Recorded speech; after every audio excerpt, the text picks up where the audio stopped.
The drama surrounding Shadur Sanders has now reached a level that goes far beyond box scores and highlight reels, because the conversation has shifted from whether he belongs in the NFL to how many powerful voices were wrong about him. What makes this moment so striking is not just Shadur's performance on the field, but the visible discomfort of the analysts who once built entire narratives around his supposed limitations. Among them, few reversals have been more noticeable, or more awkward, than Colin Cowherd's sudden change of tone. For months, Cowherd positioned himself as one of the loudest skeptics. He questioned Shadur's ceiling, dismissed his readiness, and repeatedly framed him as a college quarterback, whose game would not translate cleanly to the NFL. Even during the early part of the season, when Sanders began stacking solid performances, Cowherd stayed firm. He leaned on draft position, pointed to perceived flaws, and even dragged Shadur's family into the discussion, using Deion Sanders as a proxy for criticism. It wasn't subtle, it wasn't cautious, it was definitive. Shedeur, in Cowherd's view, simply was not that guy. Then came the Titans game, and suddenly, the certainty disappeared.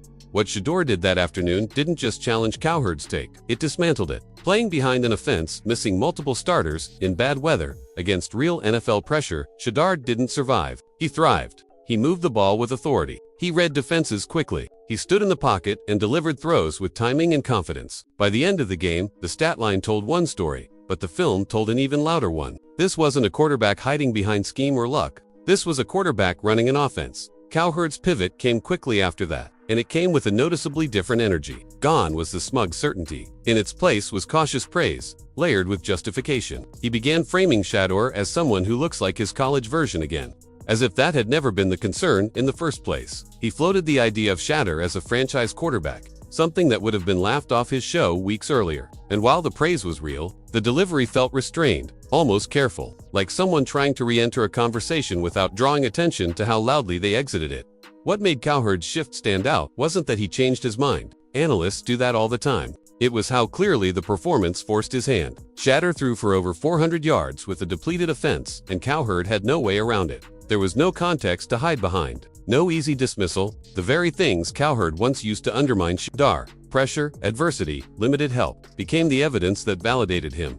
This moment also exposed the fragility of draft narratives. Cowherd once used Shadur's fall to the 5th round as a cautionary tale, framing it as proof that the league saw what the hype ignored. That draft slot became a talking point, a weapon. Now, that same narrative has turned back on its creator, because when a quarterback drafted that late walks into the NFL and immediately looks composed, productive, and resilient, the draft argument collapses. It stops being insight and starts being history. Cowherd isn't alone in this reckoning. Dan Orlovsky's reversal has been even more dramatic. Before the draft and during the preseason, Orlovsky didn't just doubt Shadur. He attacked his mechanics, his arm, and even his demeanor. He questioned his interviews. He questioned his seriousness. At one point, Orlovsky labeled him among the worst throwers he had evaluated. It was harsh, personal, and relentless. Now that same analyst is breaking down Shadur's tape like a masterclass. Orlovsky didn't simply apologize and move on. He went deep. He analyzed Shadur's footwork. He highlighted how much faster he's playing, how quickly he processes after the fake, how cleanly he finds the end man on bootlegs.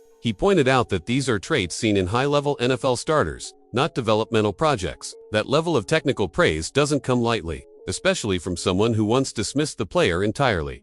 What's happening here is bigger than individual apologies. This is a public unraveling of assumptions. Shadur was judged early, aggressively, and often unfairly. His confidence was framed as arrogance. His background was treated like a liability. His Polish was questioned instead of appreciated. And now, the same people who shaped that narrative are quietly and sometimes uncomfortably stepping away from it. The most telling part of this entire saga is that Shadur never responded directly. He didn't clap back. He didn't run to social media. He didn't build a He showed up on Sundays and let the tape speak. In an era where perception often matters more than production, Shadur flipped the script by making production impossible to ignore. This is why the current praise feels different. It's not hype, it's admission. Cowherd, Orlovsky, and others aren't leading the conversation anymore. They're reacting to it. Shadur forced them into that position by doing the one thing that leaves no room for spin. He performed at a high level under real NFL conditions, and this shift has implications beyond media ego. The Cleveland Browns are watching this unfold in real time. A franchise desperate for stability has suddenly found itself with a quarterback who not only produces, but commands respect.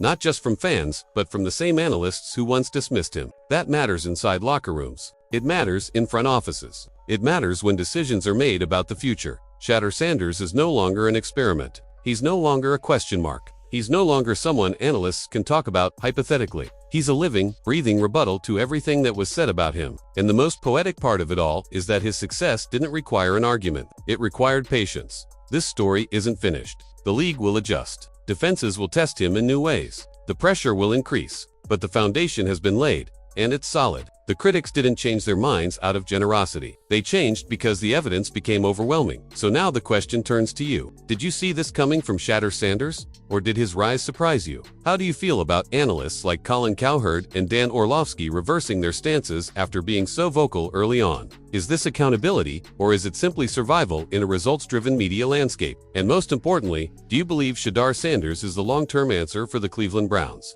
Drop your thoughts in the comments. And if you want more deep documentary-style breakdowns that go beyond headlines and expose how narratives really change in sports, make sure to like this video and subscribe. The Shadur Sanders story is still unfolding, and the next chapter might be even louder than the last.